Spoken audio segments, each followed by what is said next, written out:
ಜಿಲ್ಲೆ ತರೀಕೆರೆ ತಾಲೂಕಿನ ಎಂಸಿಹಳ್ಳಿ ಗ್ರಾಮದ ಭದ್ರಗಿರಿ ಶ್ರೀ ಶಿವ ಸುಬ್ರಹ್ಮಣ್ಯ ಸ್ವಾಮಿ ದೇಗುಲದಲ್ಲಿ ಆಗಸ್ಟ್ 6ರ ಗುರುವಾರದಂದು ವೈಭವದ ಆಡಿ ಕೃತಿಕಾ ಕಾವಡಿ ಜಾತ್ರಾ ಮಹೋತ್ಸವ ನಡೆಯಲಿರುವ ಹಿನ್ನೆಲೆಯಲ್ಲಿ ಶನಿವಾರ ದೇಗುಲ ಆವರಣದಲ್ಲಿ ಧ್ವಜಾರೋಹಣ ನೆರವೇರಿಸಲಾಯಿತು.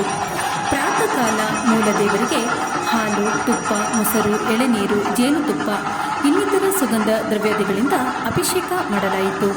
ವಿವಿಧ ಹೂವುಗಳಿಂದ ಅಲಂಕಾರಗೊಳಿಸಿದ ಶ್ರೀ ಸ್ವಾಮಿಯವರ ಮೂಲಮೂರ್ತಿಗೆ ವಿಶೇಷ ಪೂಜೆ ಸಲ್ಲಿಸಿ ಗಣಹೋಮದೊಂದಿಗೆ ಧ್ವಜಾರೋಹಣ ನೆರವೇರಿಸಲಾಯಿತು. ಭದ್ರಾವತಿ, ಎಂಸಿಹಳ್ಳಿ, ಕೃಷ್ಣಾಪುರ ಮತ್ತಿತರ ಕಡೆಯಿಂದ ಆಗಮಿಸಿದ್ದ ಭಕ್ತರು ದೇವರ ದರ್ಶನ ಪಡೆದು ತೀರ್ಥ ಪ್ರಸಾದ ಸ್ವೀಕರಿಸಿದರು. ದೇಗುಲದ ಆಡಳಿತಾಧಿಕಾರಿ ಎಂ ಚಂದ್ರಭೂಷಣ್ ಮಾತನಾಡಿ, ಶ್ರೀ ಕ್ಷೇತ್ರ ಭದ್ರಗಿರಿಯಲ್ಲಿ ಒಳ್ಳಿ ದೇವಸೇನ ಸಮೇತ ನೆಲೆಸಿರುವ ಶ್ರೀ ಶಿವ ಸುಬ್ರಹ್ಮಣ್ಯ ಸ್ವಾಮಿಯವರ ಆಡಿ ಕೃತಿಕಾ ಕಾವಡಿ ಜಾತ್ರಾ ಮಹೋತ್ಸವ ಪ್ರತಿ ವರ್ಷ ವಿಜೃಂಭಣೆಯಿಂದ ನೆರವೇರಿಸಲಾಗುತ್ತಿದೆ. ರಾಜ್ಯವಷ್ಟೇ ಅಲ್ಲದೆ ಹೊರ ರಾಜ್ಯಗಳಿಂದಲೂ ಭಕ್ತರು ಕಾವಡಿ ಹೊತ್ತು ಹರಕೆ ತೀರಿಸುವುದು ಅನೇಕ ವರ್ಷಗಳಿಂದ ನಡೆದು ಬಂದಿದೆ. ಜಾತ್ರಾ ಮಹೋತ್ಸವಕ್ಕೆ ಬರುವ ಭಕ್ತರಿಗೆ ಅನ್ನದಾಸೋಹದ ಜೊತೆ ತರೀಕೆರೆ ಮತ್ತು ಭದ್ರಾವತಿಯಿಂದ ವಿಶೇಷ ಬಸ್ ವ್ಯವಸ್ಥೆ ಕಲ್ಪಿಸಲಾಗಿದೆ ಎಂದು ಮಾಹಿತಿ ನೀಡಿದರು. ಈ ಸಂದರ್ಭದಲ್ಲಿ ಭದ್ರಗಿರಿ ಸೇವಾ ಸಮಿತಿ ಅಧ್ಯಕ್ಷ ಸೋಮರಾಜ್, ಪ್ರಮುಖರಾದ ತಿರುಮೂರ್ತಿ, ನಾಗರಾಜ್, ಡಾಕ್ಟರ್ ವಿಕ್ರಮ್, ಕಾರ್ತಿಕ್, ವಡಿವೇಲು, ಅಯ್ಯಪ್ಪ, ಗಾಂಧಿ, ಪರಮೇಶ್, ವೆಂಕಟೇಶ್, ನಲ್ಲುಸ್ವಾಮಿ, ಚಿನ್ನಕುಟ್ಟಿ ಮತ್ತಿತರರಿದ್ದರು.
ಭದ್ರಗಿರಿ ಶಿವ ಸುಬ್ರಹ್ಮಣ್ಯ ದೇವಸ್ಥಾನ, ಎಂಸಿಹಳ್ಳಿ, ತರೀಕೆರೆ ತಾಲೂಕು ಈ ದಿನ ಆಡಿ ಕೃತಿಕಾ ಮಹೋತ್ಸವ ಕಾರ್ಯಕ್ರಮದಿಂದ ಪ್ರಾರಂಭ ಆಗಿದೆ. ಮತ್ತು 6ನೇ ತಾರೀಕಿಗೆ ವಿಶೇಷ ಅಭಿಷೇಕ ಆರಾಧನೆಗಳು ನಡೀತಾ ಇರುತ್ತೆ.